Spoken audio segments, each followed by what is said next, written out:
Hi, my name is Anna Correani, and today I'm going to be speaking about the Germany and European Central Bank crisis. Right now, I'm standing in front of the German consulate here on 49th Street and 1st Avenue. The Chancellor of Germany, Angela Merkel, has been in huge opposition to ECB President Mario Draghi. One of the biggest threats that Draghi has used against Merkel is the practice of quantitative easing, which is a form of monetary policy. Germany has been regarded as Europe's powerhouse, and over the years has contributed the most amount of money out of any other nation in the Eurozone to the ECB.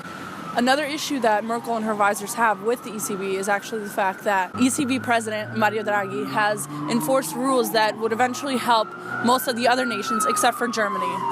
The monetary practice of quantitative easing is bad for Germany's case because it increases inflation. Therefore, every single euro that people have set aside for their own savings and pension retirement funds becomes less valuable. This is a good thing for the rest of the Eurozone countries because they don't have as much of an influx of currency throughout their economies. Now, this brings us to the next point.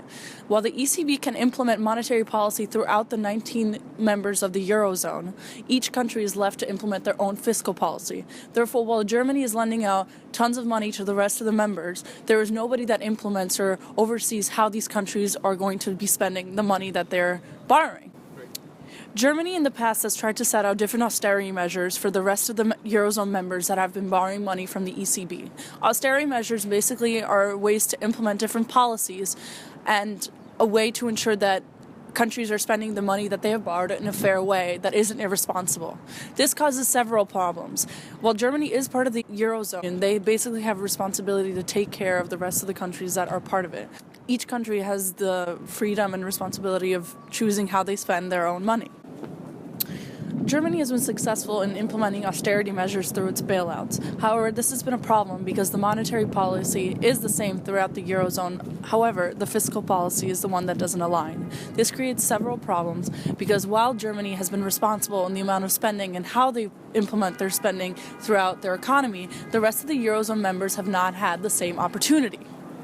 Ever since the inception of the European Union in the 1990s, countries such as Greece, Italy, Spain, Portugal, and Ireland have basically been allotted the credibility of strong economies such as Germany and France.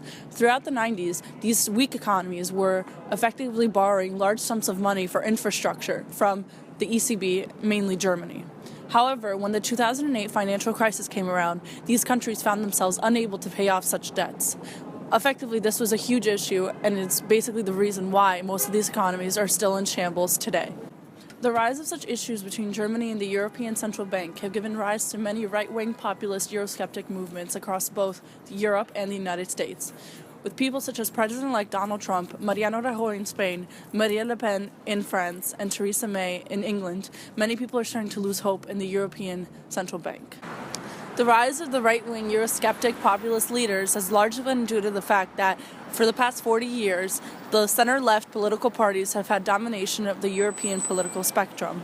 After the 2008 Great Recession, many people attributed their large financial losses due to the fact that there was little to no regulation in the financial industry. In Italy, Matteo Renzi, and in France, François Hollande have had record low approval ratings. This can clearly show the pattern that right-wing political leaders are starting to emerge, such as President-elect Donald Trump and Mariano Rajoy in Spain. Another reason why the right-wing populist Eurosceptic leaders have gained traction is due to the large influx of immigration in Europe and in the United States. Many of these leaders have brought issues forth, such as the fact that such immigrants are taking away jobs that should clearly go to people of that country. The high immigration rates have been attributed to the high unemployment rate, as shown in both Spain and Italy. One of the biggest political implications that has been brought up as a result of the ECB and Germany conflict is Euroscepticism. Many European nations that are part of the EU are starting to realize that the open border policy is in fact actually quite a negative aspect of being part of the European Union. In addition to this, many immigrants have been influxing the borders, overtaking jobs, causing high unemployment rates. In addition to this, the fact that the ECB has gained very low interest rates all throughout the European Union and effectively the Eurozone has caused great dissent and a lot of skepticism from each member country.